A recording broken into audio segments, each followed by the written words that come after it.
اعوذ باللہ من الشیطان الرجیم بسم اللہ الرحمن الرحیم۔ حاضرین و سامعین السلام علیکم ورحمۃ اللہ وبرکاتہ۔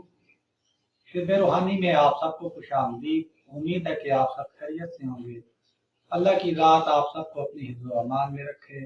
اللہ کی ذات آپ سب کو کامیابیاں عطا فرمائے، اور اللہ کی ذات آپ سب کی نیک جائز حاجات، خواہشات، ضروریات اللہ کی ذات پوری فرمائے، اور اللہ کی ذات بے اولادوں کو نیک اولاد نرینہ عطا فرمائے۔ یکم محرم الحرام کی آمد ہے، اور نئے اسلامی سال کا آغاز یکم محرم الحرام سے ہوتا ہے۔ تو کیوں نہ یکم محرم کا ایک ایسا عمل، ایک ایسا وظیفہ آپ کے سامنے وتھ پروف، حوالہ کے ساتھ، اتھینٹک پروف کے ساتھ آپ کے سامنے رکھوں، کیونکہ انسان اس دنیا میں رہتا ہے تو اس کی کئی حاجات ہوتی ہیں، کئی خواہشات ہوتی ہیں، کئی ضروریات ہوتی ہیں، تو وہ چاہتا ہے کہ میری یہ حاجات مقبول ہو جائیں، میری یہ حاجت پوری ہو جائے، میری یہ ضرورت پوری ہو جائے، تو کیوں نہ جائز حاجات، جائز ضروریات، جائز خواہشات کیوں نہ پوری ہوں۔ ہاں، رستے میں رکاوٹ یا تو ایک اللہ کی طرف سے آزمائش ہوتی ہے، اور اس میں صبر کا حکم دیا گیا ہے کہ تم صبر کرو، یا پھر انسان کے اوپر نظر ہوتی ہے، یا پھر بندش ہوتی ہے، یا پھر جادو ٹونے کا اثر ہوتا ہے، وغیرہ وغیرہ۔ بخیلوں کی بخیلی ہوتی ہے، حاسدین کا حسد ہوتا ہے، جس سے انسان کا کام نہیں بن رہا ہوتا، اس کی حاجت نہیں پوری ہو رہی ہوتی، یا ضرورت کے اندر رکاوٹ آ جاتی ہے۔ لیکن جو اللہ چاہے وہی ہوتا ہے۔ بغیر حکم ربی پتہ بھی نہیں ہل سکتا، اور بغیر حکم ربی آپ کی حاجت پوری نہیں ہو سکتی۔ ان اللہ مع الصابرین، اللہ صبر کرنے والوں کے ساتھ ہے، تو اللہ کی ذات ضرور آپ کی حاجات کو پورا کرے گا۔ تو یکم محرم کو آپ نے کیا کرنا ہے؟ سب سے پہلے میں یہاں پہ ایک واقعہ کوٹ کرنا مناسب سمجھوں گا۔ ملک یمن کے اندر ایک بزرگ گزرے ہیں، اور وہ بزرگ کرنی مجذوب رحمۃ اللہ علیہ کے نام سے مشہور تھے۔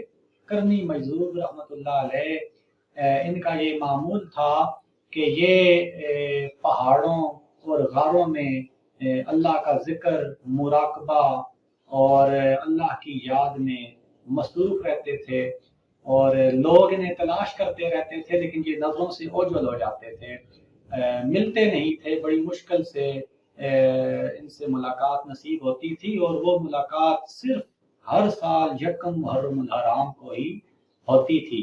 یکم محرم کو کرنی مجذوب رحمۃ اللہ علیہ یمن کے شہر میں ایک مسجد کے سامنے درخت کے پاس آ کر بیٹھتے، تو دڑا دڑ لوگ جوک در جوک ان کے پاس آ جاتے، اور اپنی حاجات بیان کرتے، خواہشات بیان کرتے۔ بس مجذوب کرنی رحمۃ اللہ علیہ آپ کیا کرتے کہ کاغذ پر لوگوں کی حاجات لکھتے، اور کہتے کہ جاؤ، تمہاری یہ حاجت، تمہاری یہ ضرورت پوری ہو جائے گی انشاءاللہ۔ تو پھر ہوتا یہ تھا کہ کرنی مجذوب رحمۃ اللہ علیہ واپس چلے جاتے اور غائب ہو جاتے، پہاڑوں غاروں میں جا کے غائب ہو جاتے، تو لوگوں کی حاجات اور ضروریات جو ہیں وہ پوری ہو جایا کرتی تھی۔ کسی کی جلد پوری ہوتی، کسی کی دیر پوری ہوتی، برکیف لوگوں کی حاجات، جائز حاجات اور ضروریات، خواہشات جائز قبول ہو جاتی تھی، پوری ہو جاتی تھی۔ تقریباً یہ سلسلہ 25 سال تک جاری رہا۔ 25 سال کے بعد مجذوب کرنی رحمۃ اللہ علیہ جب یمن کے اس شہر میں یکم محرم کو آئے تو آپ نے کیا کیا کہ مسجد کے امام صاحب کو بلایا کہ جاؤ امام صاحب کو بلا کے لاؤ.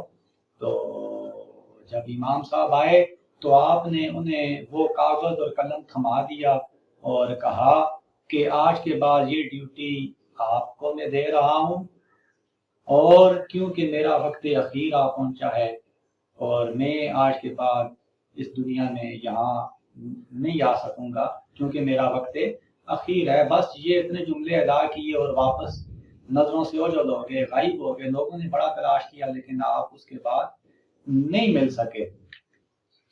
تو اب جو کاغذ کرنی مجذوب رحمۃ اللہ علیہ نے امام مسجد کو دیا تھا، جب لوگوں نے یہ دیکھا کہ دیکھتے ہیں کہ امام صاحب کو کرنی مجذوب رحمۃ اللہ علیہ نے کیا چیز عطا کی ہے، وہ کاغذ کیسا کاغذ تھا، وہ قلم کیسا تھا. تو بہرکیف جب اس کاغذ کو کھول کے دیکھا گیا تو اس کاغذ کے اندر چاروں طرف عمر لکھا ہوا تھا، حضرت عمر رضی اللہ تعالی عنہ. چاروں طرف عمر لکھا ہوا تھا اور درمیان میں لوگوں کی جو بھی حاجت ہوتی تھی، ضرورت ہوتی تھی، وہ لکھی ہوئی تھی. اور آپ نے فرمایا کہ یہی وہ اسم اعظم ہے جو میں نے سنبھال کے رکھا ہوا ہے، یہی وہ اسم اعظم ہے کہ جس کی وجہ سے لوگوں کی حاجات، ان کی ضروریات، ان کی نیک خواہشات پوری ہوتی ہیں. تو وہ عمل یہ ہے کہ آپ نے یکم محرم کو 11 مرتبہ سورہ اخلاص پڑھنی ہے، اول آخر 3 مرتبہ درود شریف کے ساتھ 11 مرتبہ سورہ اخلاص پڑھنی ہے، اور اس کا ثواب حضرت عمر فاروق رضی اللہ تعالیٰ عنہ کی روح کو احسال کرنا ہے. اب اس سے کیا ہوگا؟ کرنی مجذوب رحمۃ اللہ علیہ آپ فرماتے ہیں کہ اس سے اس بندے کی خواہشات، اس کی نیک جائز ضروریات پوری ہوں گی، اور وہ اپنے عمل میں، اپنے روزمرہ کے معمولات میں الہی بحرمت عمر رضی اللہ تعالیٰ عنہ کا ورد جاری رکھے، اور جب کسی مشکل میں آئے تو الہی بحرمت عمر رضی اللہ تعالیٰ عنہ اس کا ورد کرے، اور جب کوئی نیک خواہش ہو تو اسی طرح یہ ورد کرے. اس کے بہت فوائد ہیں، جادو ٹونے سے حفاظت ہو، بندشیں ٹوٹ جائیں.